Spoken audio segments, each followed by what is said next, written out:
Hey everyone, and welcome back to Let's Play Super Mario Galaxy. In the last episode, we were introduced to comets. In this episode, we're going to be introduced to a new type of comet. We've heard a strange purple Luma talk about it, but we haven't actually done it. It's worth noting that when a comet is going in a galaxy, you cannot do any other missions from that galaxy. Because even now, this one we've completed, and you might think that comets only appear when you've completed the galaxy. That is not true. A comet can appear even if you have not completed every mission in the galaxy. There is a trick to get a head start when you're racing this guy. And they do show you the goal in the first cutscene. I don't know exactly how it works. I'll have to look that up again. Either way, this guy's not that hard. I love how they put blocks there because the game design, like, we have to make sure they can get up there. But honestly, I'm not sad they did that because it is better to have something and not need it, and need something and not have it, and like have the game be unplayable.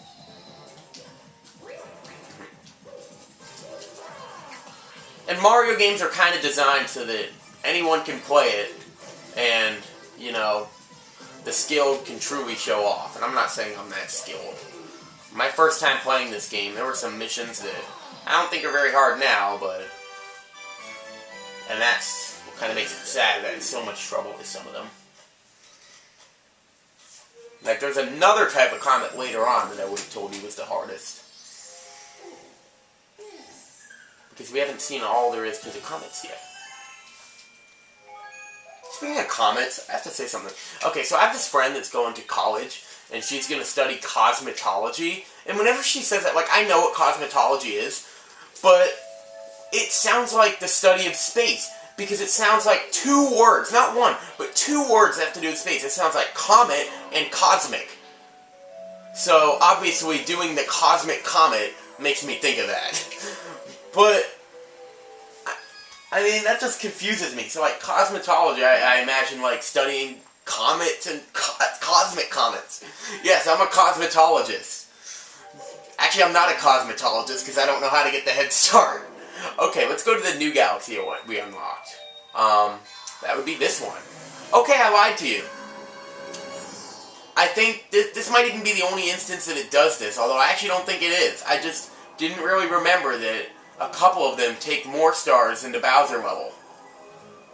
Or maybe I need to, like, do other missions or something. I don't know, the question mark ones are weird. Anyway, let's take on Bowser, then we'll unlock another Dome after.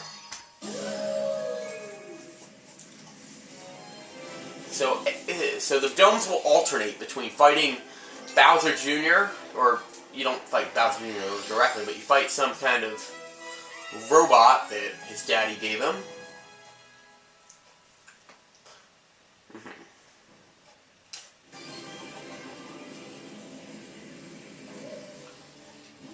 Do you hear that theme? It's Blizzetta! No, it's a remix of,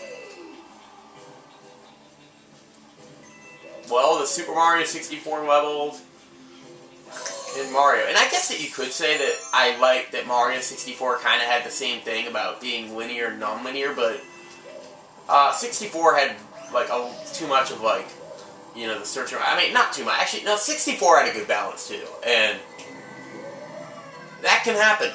And it just did. I think every Mario game kind of got the balance right. At least all the 3D ones did. Well, most of them. But, like, I don't know. Just something about Galaxy just... oh my goodness. And yeah. And these levels are just as memorable as their Super Mario 64 counterparts. So Bowser levels have everything you'd expect from a Bowser level. Thwomps, fire bars. You cannot have a Bowser level without fire.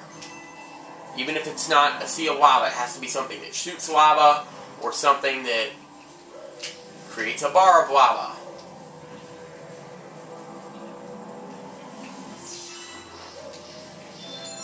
That's an easy one up right there. I mean, honestly, it's like you have to go one of those ways. I guess you could jump over the middle, but still. So But being the first Bowser level, this one is not too long.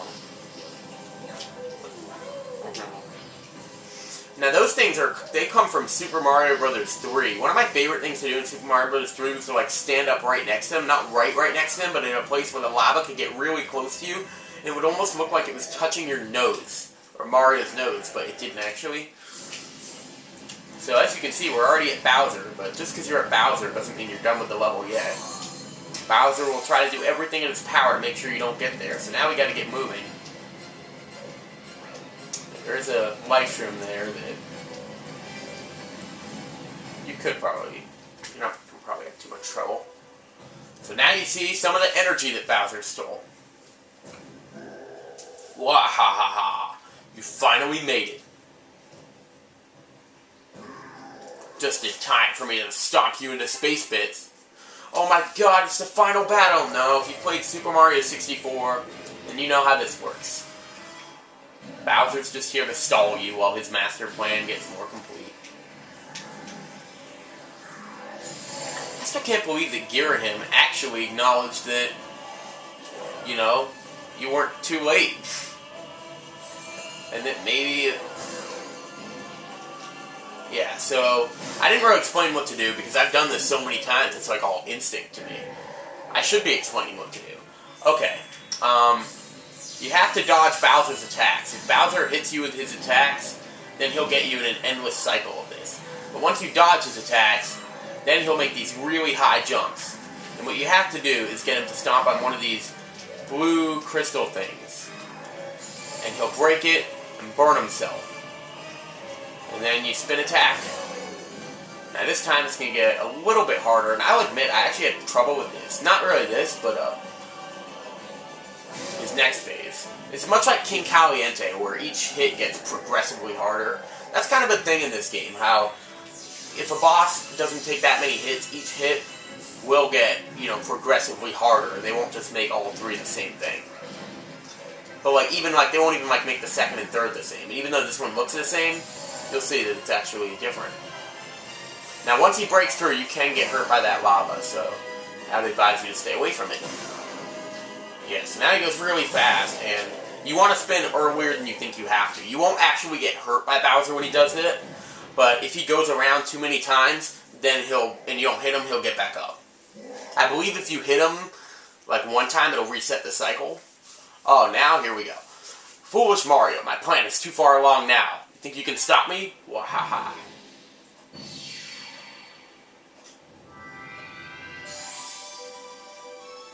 So, yeah. I don't even really get Bowser's plan. It's just to steal all the power from the galaxy, or at least... Yeah.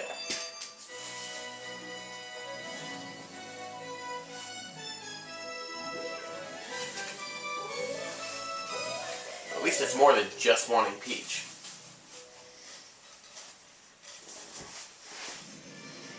I do wonder how many different methods they'll make of Bowser actually kidnapping Peach. This was actually one of the first games where it was shown Bowser taking Peach. I think the very first game where it was shown at all was Super Mario RPG.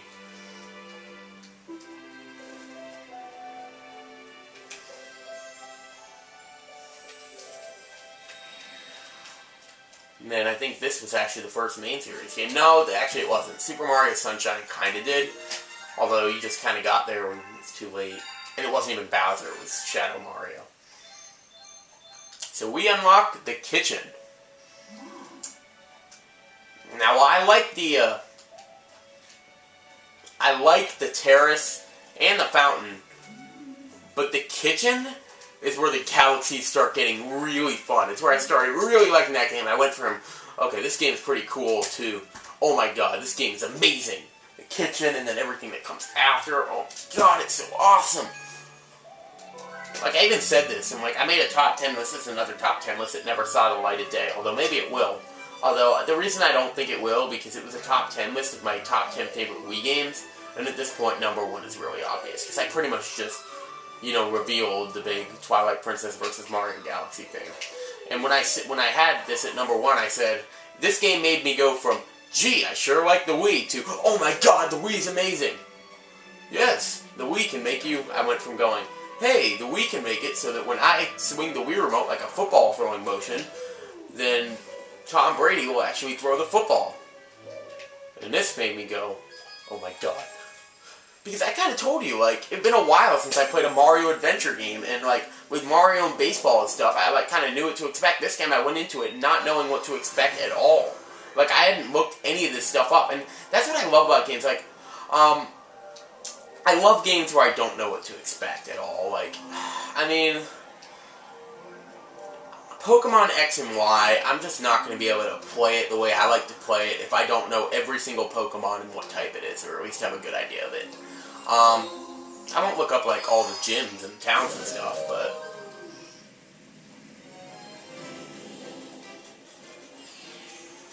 Okay, this is the Beach Bowl Galaxy. Sunken Treasure. This is another one of my TIDs. So yes, like I said, despite the name Sunken Treasure, you don't actually have to go underwater for this one. But instead of speedrunning it, let's explore the friggin' galaxy. Look at this place. This is a huge, wide open planet, and then underwater. Now we heard this song before at Loop-de-Loop Galaxy. Now we hear it a lot more, because it's not going to get replaced with a minigame song. I love this song. And I even thought of a really good remix for it. It was kind of like a remix in my head. It's basically just a more like high-tempo version, I guess. So we get a vine to swing on, and you see a vine over there like the ones in Honey Hive, and you might guess you can get it to get the one up. Like, this song is just one of the best. It really makes you feel like you want to go to the beach. Although the funny thing is, despite the name Beach Bowl Galaxy, there isn't a whole lot of beach. This part that I'm standing on is really the only beach there is. It's mostly just grassy islands. So it feels more tropical than anything else. And that's fine. So let's explore the galaxy. It did say Sunken Treasure, so why not explore underwater first? We haven't had a swimming level yet. So, star chunks, huh? You see the sparkly things? Yes, 5 star chips are underwater. There's a sparkly in the ocean. The students are distracted by the sparklies. Yes, the Penguin swim team is back. Yeah, the students, so are you, it seems. And I always kind of get lost when finding these. So all the penguins underwater will give us tips. So let's see how it goes. Press and hold A to kick your legs. This is the first time we've been swimming, I think. So you lose air. You can spin to do a little dash. If you want to get more air, you get bubbles. But there's something else that's even cooler underwater. I'm hoping to find one. Oh well. Doesn't matter. I think that might get introduced a little later. For now, let's just look for the star chips. There's one in here. They're not all going to be in plain sight. Want to swim faster? Try spinning. Last time this guy had like 4 students. Now he's got like 10. If you spin, you'll go a little faster.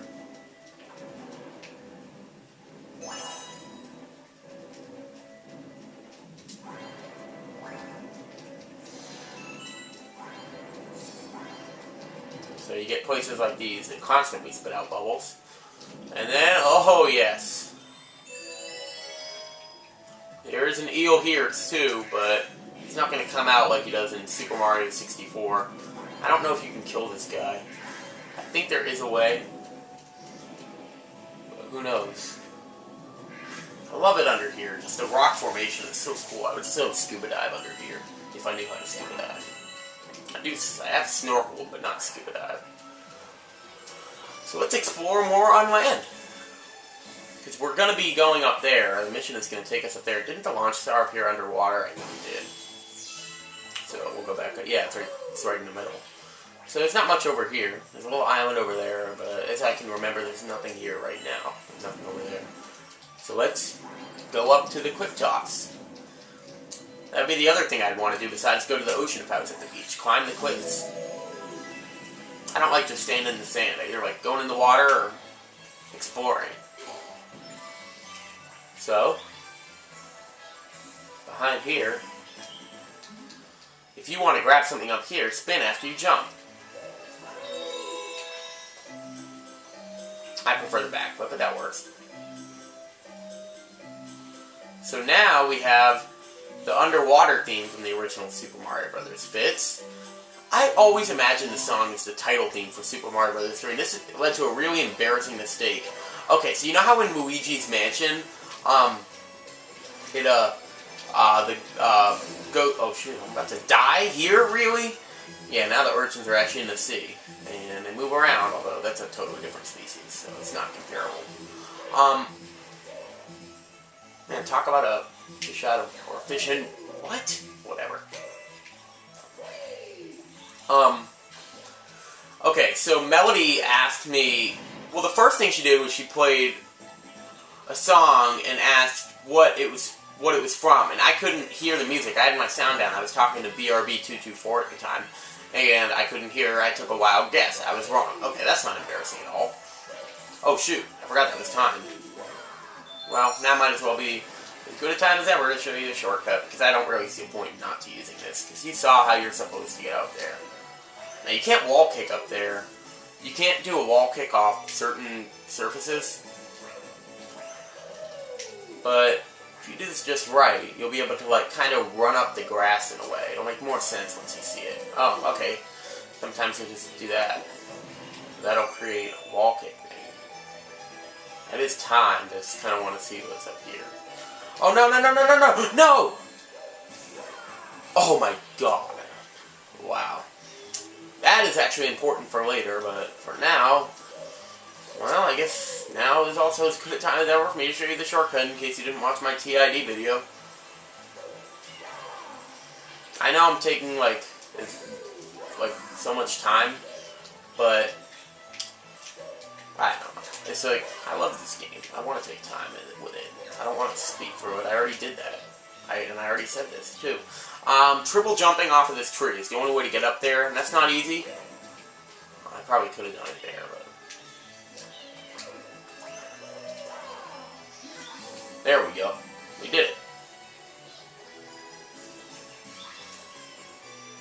Hey, Wiggler, you thought you survived me? Well, I fell. Stomped his butt, he died. That makes sense. I mean, I couldn't live without my butt. How would I go to the bathroom? Oh, come on there. Alright, alright. Try to do a modified version of the trick. Yeah, I don't think you can actually get up there, though. First of all, what do you say? Use wall jumps to get way up high. Oh, really? I didn't know that. Some stars will be in crystals for no reason other than showing off more ways to do the spin attack. I guess the first launch star we saw was in a crystal. Okay, that's a good sized video. We were introduced to the Cosmic Comet. We took on Bowser. We opened the kitchen. And we were introduced to swimming in the Beach Bowl Galaxy. So in the next episode, we will go to a new galaxy that we unlocked in the Fountain Rosalina's storybook. Oh man. I'll talk about that next time, as well as the Hungry Luma that appeared in the kitchen. For some reason, the one that appears in the kitchen usually appears before the one in the fountain for me. I don't know if that's a thing.